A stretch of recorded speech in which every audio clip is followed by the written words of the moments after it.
Slab casting day. ఇది మీ జీవితంలో వచ్చే ఒకే ఒక్క రోజు. ఆ రోజే కనుక తప్పు జరిగితే తర్వాత మీరు మార్చుకోలేదు. Crucial check point.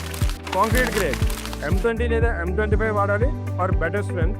Water cement ratio strictly maintain చేయాలి. ఎక్స్ట్రా వాటర్ వేయనివ్వకండి, కాంక్రీట్ వీక్ అయిపోతుంది. కంటిన్యూస్ కాస్టింగ్, ఆపకుండా కాంక్రీట్ కంప్లీట్ చేయాలి. కోల్డ్ జాయింట్స్ వస్తే స్లాబ్ వీక్ అవుతుంది. వైబ్రేటర్, ప్రతి పాయింట్కి మినిమం 20 to 30 seconds పెట్టాలి, ఎయిర్ అనేది రిమూవ్ అవ్వడానికి.